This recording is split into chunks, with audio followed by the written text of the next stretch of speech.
Well, this Kirby has seen some better days.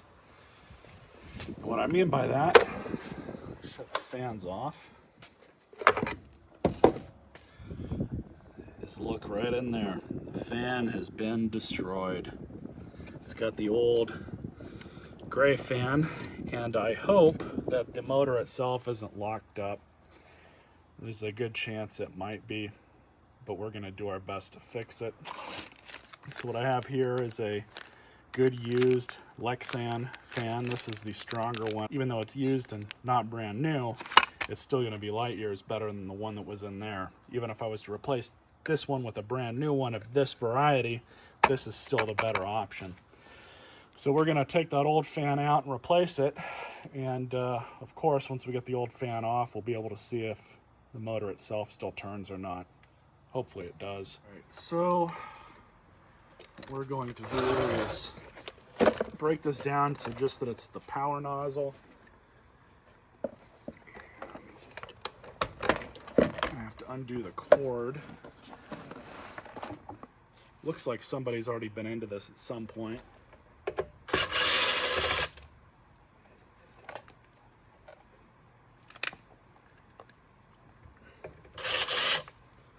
I'm only undoing this much just so I can get into it.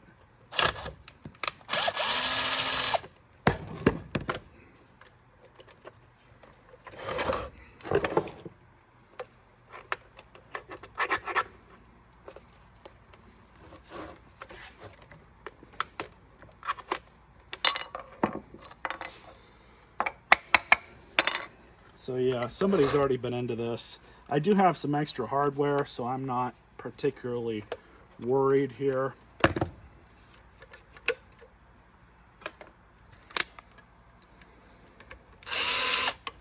So to remove the top cover off one of these,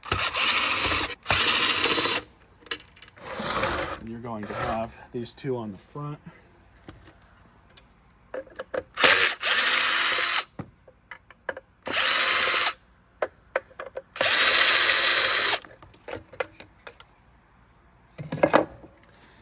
Back in time.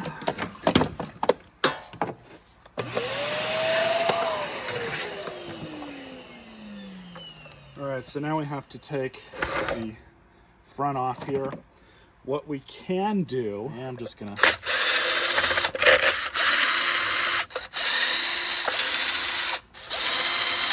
front of the machine.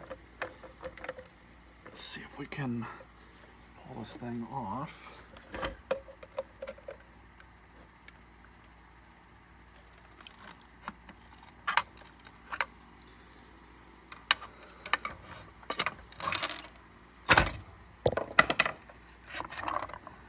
Yep, she's done for. Some coins in here, nice. Look at that. That's what happens when one of these just has enough and says I quit. Motor's not locked up, so that's a good sign. So I like to get something like a little screwdriver here, and then I get the proper size wrench, which I believe is 3/8, but I could be wrong. I'll annotate that if I am. Get it in there on the motor shaft. Okay, locked in place. And then it is reverse threaded. You can just take it off just like this.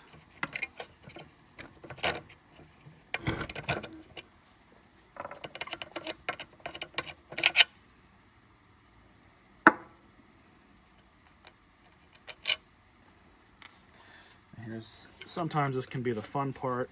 This one's coming off really easily. They normally don't come off this easily. So pull this off. And all I'm going to do right now is just clean out all the dust and crap from inside with my vacuum. Same as in here as well. Alright, so being that the original one has some damage along the side of the shaft here, we're just going to replace this. I did just clean this one off. So that's the one from this machine. Now this is the one that comes from the donor fan. Normally you would just replace all this stuff with new parts, However, since I'm using used parts, such as I am with these, this is the one from the new donor fan, so we'll use this one as it's in better condition. Throw that right there.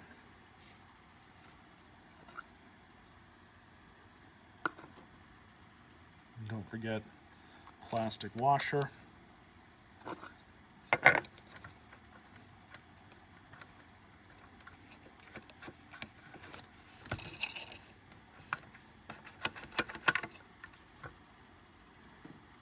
You have metal washer.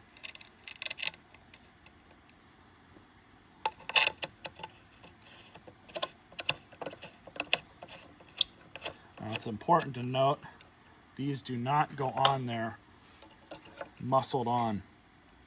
Just tight enough, just like that, and you'll be fine.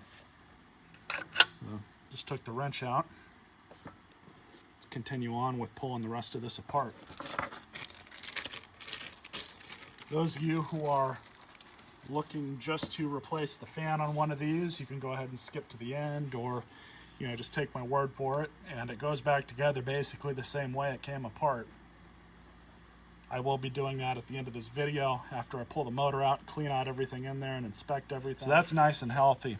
I'm not hearing anything weird or funky with the motor. I think we'll be okay there. Move the top piece here, and then eventually we're going to get to the transmission and pull that out. I'm going to pull those two out.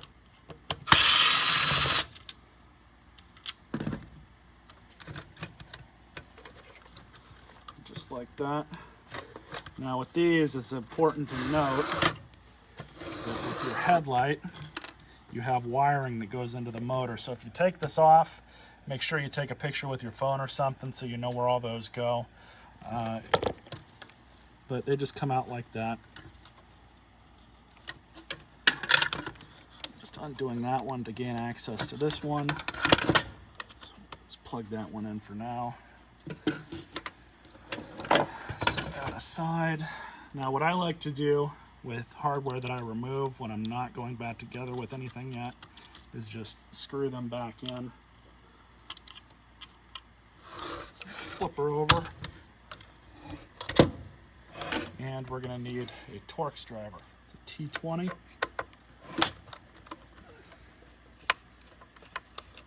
These wheels do need to be replaced. I have wheels on a donor machine that I can use for this one.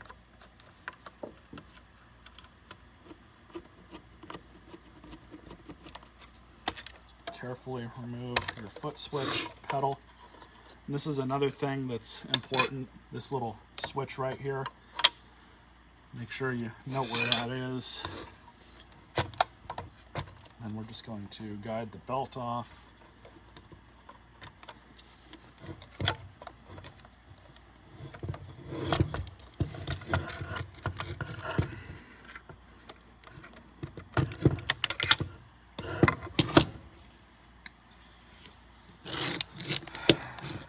So this is all dirty inside. I'm just going to do a quick vacuum. Alright, so now we're going to remove the motor. And for these models, you are going to need the Torx driver, because these two screws right here are Torx. This was right at the point when Kirby kind of did it halfway with Torx and halfway with Phillips before. I think it was in the G6.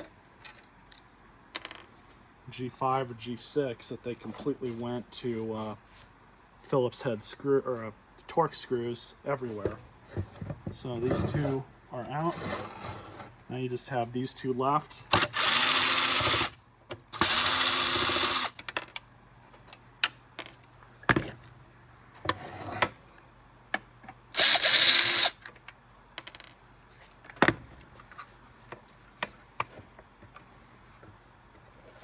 These sometimes require just a little bit of assistance to come out. Come out just like that. And the motor, very simple. There's your motor. So now I'm just going to vacuum out in here blow it out with the air compressor. Everything's all nice and clean inside now. So the motor, you just kind of plop back in, make sure that your switch here for the power nozzle goes in properly.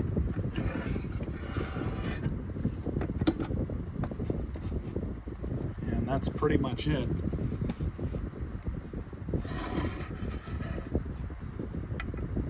So these two screws, what you can do is just kind of thread them in just a little bit, because you can still move them around if need be.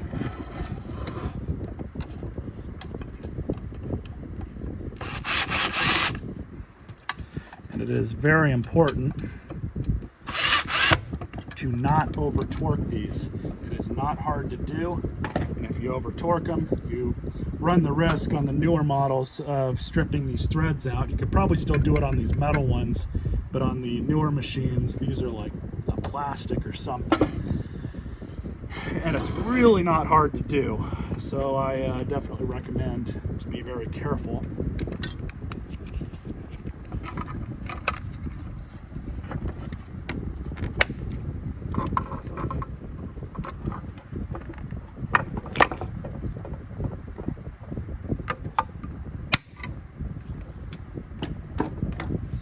Just like that. And we have our small screw, which goes right back here.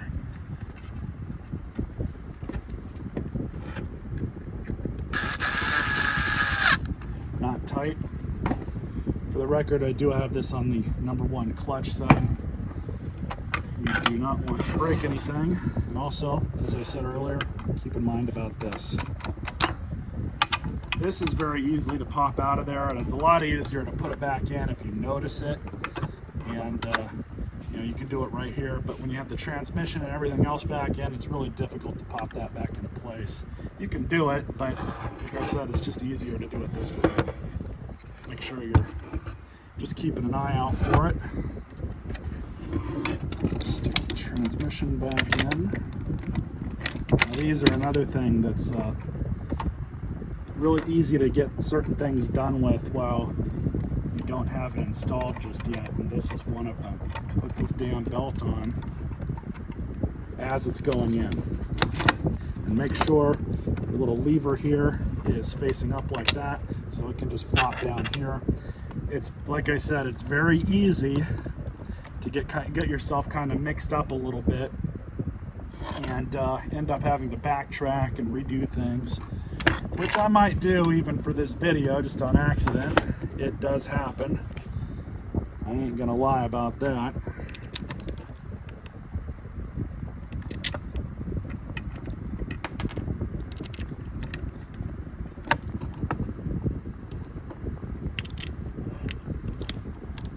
Now for our foot switch, just angle that up, stick that on. There you go. Perfect. So I just gave this a blow with my air compressor, and what we're going to do is do our best to get those two leads back in. Sometimes I like to get a pair of needle nose just to guide it in.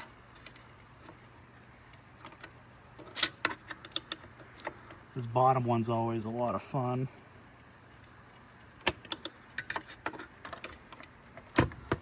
This one right back there, and the top one goes right in.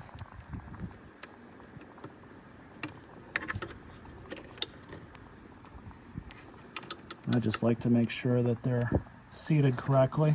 So once you have that all in properly, come over here to the yoke and adjust that as needed. Make sure that that nub is inside of that yoke. If you don't, you have to break everything down again, at least to this point, and basically redo it. Another quick once over, make sure all our leads are in. Wiring all looks good. No damage anywhere is always a good sign.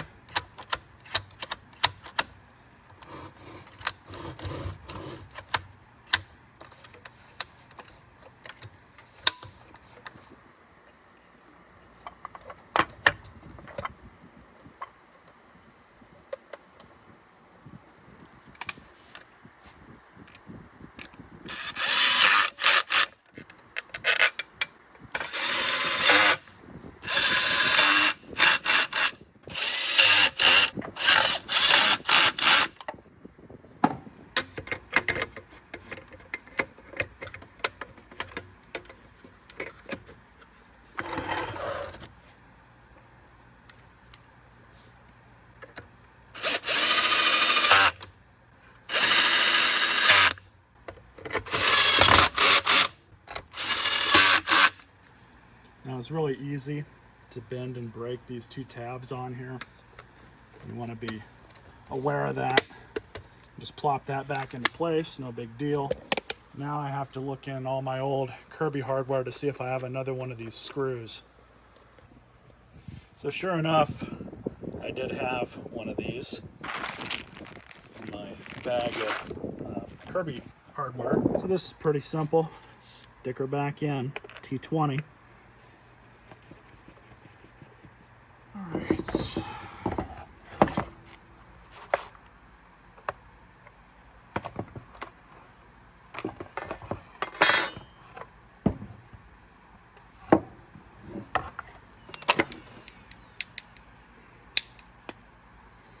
Clean out these ends too. That's good.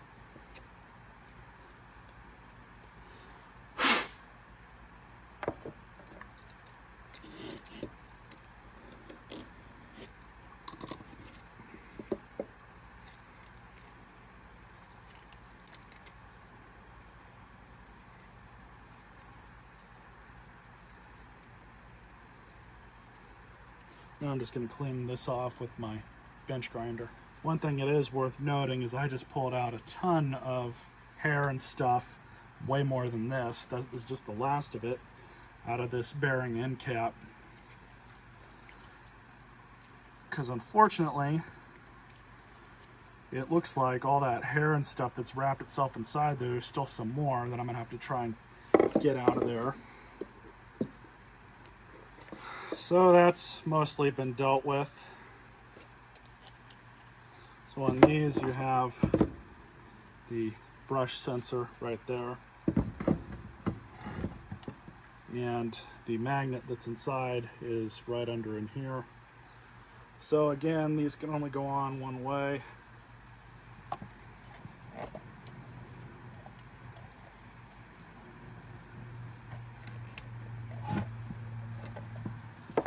And the bristles are right down where they should be.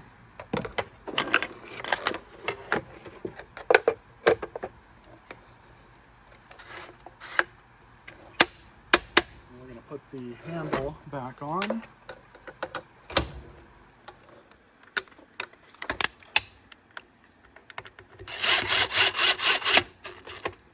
Perfect.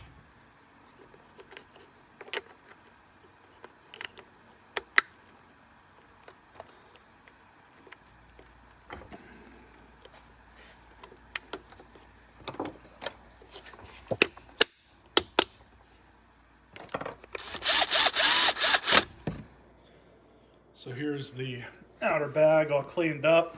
I also washed off this and cleaned that up too. I haven't messed with the paint marks yet. We'll get to that sometime. Anyways, outer bag came out good. Every time I've disassembled one of these and put it through the washing machine, they always turn out really nice. This one's got some paint stains on it for whatever reason.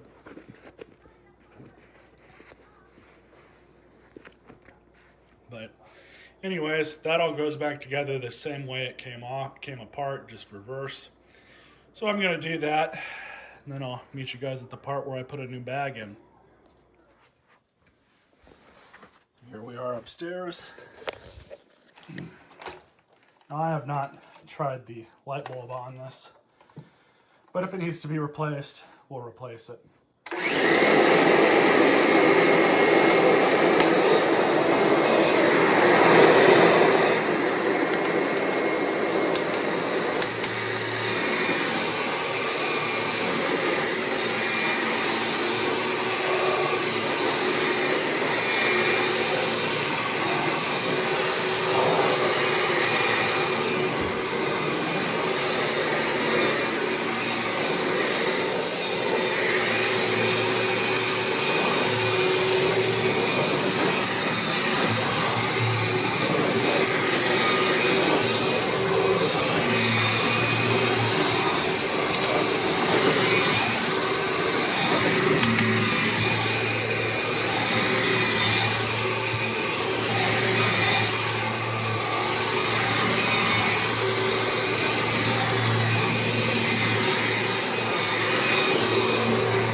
Works nice. Definitely happy with that. I was rocking it like that. I don't know if the camera picked it up or not, but I was just making sure the carpet matting was getting sucked into the nozzle like it should be, and it was. But I'm definitely happy with how this machine turned out.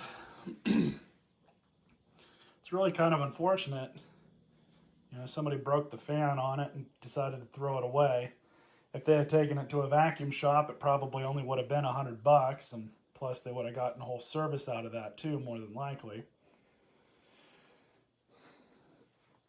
But instead, they probably, and of course I'm just assuming this, went out and bought a box store machine, Bissell, Eureka, Hoover, what have you, and decided to forego getting this fixed. But thankfully I got a hold of it, and it's actually it's not that bad condition, to be honest. If you guys enjoyed this video, and stay tuned for more.